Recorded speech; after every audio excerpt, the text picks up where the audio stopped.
এই IPL match চলছে, KKR এর জার্সি বুকে পরে ভাব নিচ্ছে শাহরুখ খান হয়ে গেছে।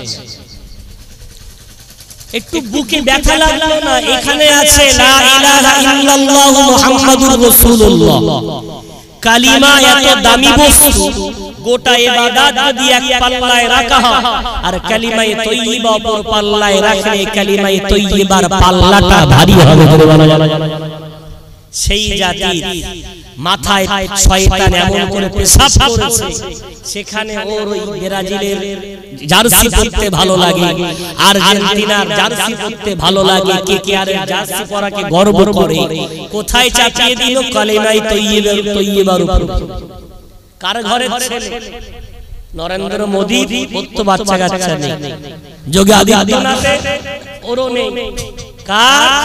আমার আপনার ঘরের বাচ্চা, যারা আমরা বিরাট বড় মুসলমান দাবি করছি, ওরা এখন ওইগুলো গর্ব করে।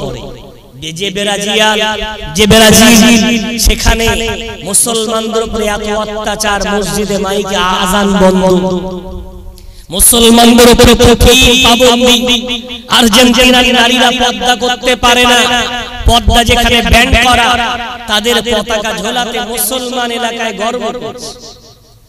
কেকেআর, কলকাতা নাইট রাইডার্স, তাদের রাতগুলো মদ আর জুয়া ছাড়া পার হয় না। সেই খেলায় বাজি লাগিয়ে তাদের জার্সি বুকে পরে কালিমায়ে তয়্যিবাকে তার তলায় দেওয়াটা গর্ব করছে।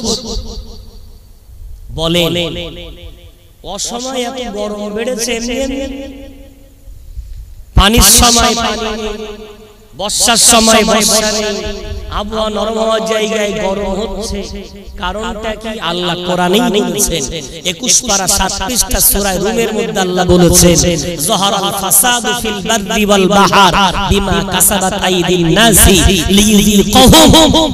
এই যে দুনিয়ায় বিভিন্ন ফিতনা ফাসাদ দেখতে পাচ্ছো, এগুলো অন্য কোনো কারণে নয়, এগুলো মূল হলো তোমাদের কৃত কর্মের ফল।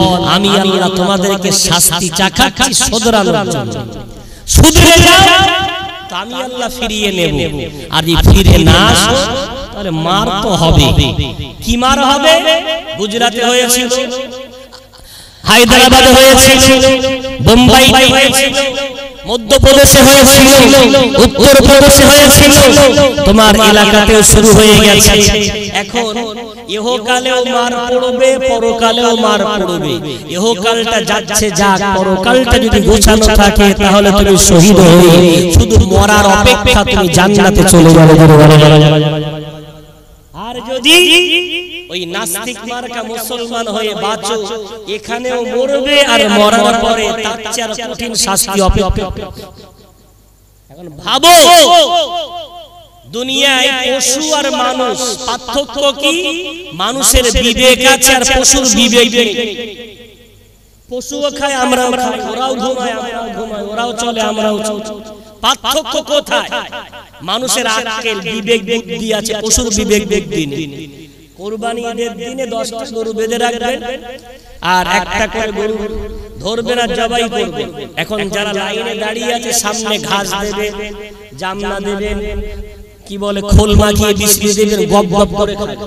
কেন? ওর এই বিবেকটুকু নেই যে ওই গরুটার পরে আমার পালা, ও খাবে। কেন? এত বিবেক বুদ্ধি নেই। চোখের সামনে দেখতে পাচ্ছে কসাই ছুরি ধার দিচ্ছে, ইমাম সাহেব দোয়া দোয়া পড়া শুরু করেছে, আমার দুটো সাথী গেছে, আর আমার পালা। ওর বিবেকটা নেই, ও সামনে দেবেন, খাওয়া শুরু করবে। আহারে, আমরা ভারতবর্ষে দেখলাম কঠিন বিভিন্ন রাজ্যের অত্যাচার। আমার রাজ্য এখন মুসলমানকে পিটিয়ে লাল করে দেওয়া হচ্ছে, বিভিন্ন জায়গা ঘটনা আমরা সাক্ষী। এখন সেই অবস্থাতেও দাঁড়িয়ে এই কঠিন পরিস্থিতির সম্মুখীন হয়েও মসজিদ আমাদের এখন ভালো লাগছে, এখনো ক্লাবগুলো ভরপুর, জুয়ার মঞ্চ ভরপুর, হারা জায়গাগুলো আমাদের দ্বারায় ভরিয়ে তুলছে। অর্থাৎ এখন ওই লোকে ঘাসগুলো খেতে ইচ্ছা হচ্ছে, পেটাই তো শুরু হয়ে গেছে অটোমেটিক। আর 2024 আল্লাহ যদি বাঁচায় তাহলে বাঁচতে পারবে, অন্যথায় 2024 ভারতবর্ষে মুসলমানের অস্তিত্ব টিকবে না মিটিয়ে দেওয়া হবে, তার একটা বিরাট ষড়যন্ত্র চলছে। তারাই ভালো আছে যারা একটু কম বোঝে, তারাই ভালো আছে যারা খবরাখবর না রাখে, পরিবার নিয়ে থাকে, ব্যাস খুব ভালো আছে। গত মাস 3 আগে যখন ইউসিসি এই আইন পাস করার জন্য সরকারের উপরে লাগলো, তো আমাদের একটা গোপন মিটিং হচ্ছে কলকাতা থেকে কয়েকজন অ্যাডভোকেট মুসলমান, সেই গোপন মিটিং ওরা এলাকার কিছু স্কুল টিচার এলেন, কিছু ওলামার আমরা ছিলাম। তো সেই অ্যাডভোকেটটার বয়স কমপক্ষে 45 থেকে 50 বছর হবে, মুখে কোনো দাড়ি টাড়ি নেই, কিন্তু আমাদের সবাইকে সময় দেওয়া হচ্ছে 5 মিনিট করে ইউসিসি নিয়ে বলার জন্য। তো উনি বক্তব্য দেওয়ার আগে চোখে পানি ছলছল করছে, হাতটা তুলেছে এমন করে আর বলছে, আমার সামনে ওলামারা যারা বসে আছেন, স্কুল টিচার যারা বসে আছেন, আপনারা হয়তো আইনের লোক, আমি আইনের লোক, আমার চোখ দেখতে পাচ্ছে, আমি যখন তাহাজ্জুদ পড়ি আর চোখ দিয়ে পানি ঝরঝর করে পড়ে আর আল্লাহকে বলি, আল্লাহ মৃত্যু কামনা করতে নেই, তবে আল্লাহ 2024 মুসলমানদের যে করুণ দৃশ্য দেখতে পাচ্ছি, আল্লাহ তুমি না বাঁচালে জাতি বাঁচতে পারবে। আইনের লোক বলছেন আর হাতটা উঁচু করে রেখেছেন, আমি দেখতে পাচ্ছি গায়ের লোমগুলো খাড়া খাড়া করছে, চোখ দিয়ে পানি পড়ছে। আমি তখন ভাবলাম, আমাদের ওলামাদের চেয়ে আইনজীবীরা আমার জাতিকে নিয়ে অনেক বেশি ভাবে। এটা বলবেন না সুবহানাল্লাহ। ফিলিস্তিনে আজ মুসলমানকে পিটিয়ে লাল করে দেওয়া হচ্ছে, গোটা পৃথিবীতে আজ মুসলমান কোণঠাসা হয়ে যাচ্ছে, আর আমরা একদল হুজুর কি করছি, কিয়াম করব না করব না, আজানের পরে হাত তুলবো না তুলবো না, জামা গোল না চেরা, টুপি লম্বা না গোল, আখিরি জোহর পড়ে কি পড়ে ইত্যাদি ছোট ছোট মশলা নিয়ে কর। তোমাদের তো কাজ ওই করার জন্য জন্ম নিয়েছো, এই দলাদলি করার সময় আমাদের আছে। আমাদের তো মানে একজুট হওয়ার দরকার।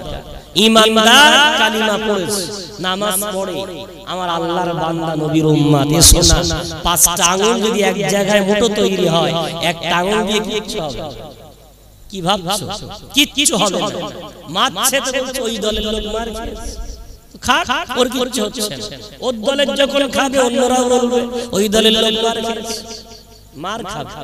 ভাই বাবজি, আমি আর সময় নেব না, ঘড়ির কাঁটা 11:15, আমার যথেষ্ট টাইম আমি দিলাম, বিদায় নিতে চাইব। সকালে ক্লাস, পরবর্তী বক্তব্যে বলবো। প্রথম থেকে আপনাদেরকে এটা বোঝাতে চেয়েছি, ইসলাম কোন হুচুকে মাতাল এমন ধর্ম নয়, জুয়ারে গা ভাসিয়ে দেওয়ার নাম নয়। ইসলাম পরিকল্পনার নাম, আল্লাহর মনোনীত ধর্মের নাম। মুসলিম আল্লাহর সামনে আত্মসমর্পণকারী। আমরা যদি রবের সামনে আমাদের হকটা আদায় করে দেখিয়ে দিই, আমাদের দুনিয়ার কোনো শক্তি বাঁচাতে পারবে না, বাহুবল জনবল বাঁচাতে পারবে না। বাঁচানোর মালিক ওই আল্লাহ, যে আল্লাহ বদরে আমাদেরকে বিজয় দিয়েছিলেন, ওই আল্লাহ যিনি খাইবারে আমাদেরকে বিজয় দিয়েছিলেন, ওই আল্লাহ যিনি খন্দকে আমাদের বিজয় দিয়েছিলেন, ওই আল্লাহকে আমরা সঙ্গে রাখতে পারলে আবার আমার আল্লাহ আমাদেরকে আবার বিজয় দেবে। একটু বলেন সুবহানাল্লাহ। তাই আমার ভাষায় যদি কেউ ব্যথা পেয়ে থাকেন ক্ষমা করবেন, তথ্যগত ভুল হলে আমার আল্লাহ ক্ষমা করুন। সকলের কাছে করজোড়ে নিবেদন, খুব সচেতনার সাথে, খুব চেতনার সাথে জীবনটা, নিজের পরিবারটাকে সাজান। এদিকে ওদিকে মাথা না তুলে আমি সুন্দর হই, আমার স্ত্রী সুন্দর হোক, আমার পরিবার সুন্দর হোক, আমি আমারটা করি। প্রত্যেকে প্রত্যেকটার দায়িত্ব নিলে ইনশাআল্লাহ সমাজ ভালো হবে, এই সমাজ আবার আলো পাবে, আবার আলোকিত মানুষ দ্বারা সমাজ গড়ে উঠবে। রব্বুল আলামিন আমাদের সকলকে শোনা বোঝা জানার চেয়ে বেশি বেশি আমল করার তৌফিক দেন। বলেন আল্লাহুম্মা আমিন। তাকবীর দেন না, নারে তাকবীর জোরে হবে না, একটা নারে তাকবীর। হযরত মাওলানা আব্দুল মুহিত সাহেব বলেন না জিন্দাবাদ। আলহামদুলিল্লাহ, আমার অত্যন্ত প্রিয় বন্ধু, তিনি এসে গেছেন, আলোচনা রাখবেন, শুনতে থাকেন। বিদায় নিলাম। আল্লাহ যতটুকু বলালেন শোনালেন, আল্লাহ তার চেয়ে বেশি বেশি আমল করার তৌফিক আমাকে আপনাদের সকলকে প্রদান করেন। আসসালামু আলাইকুম।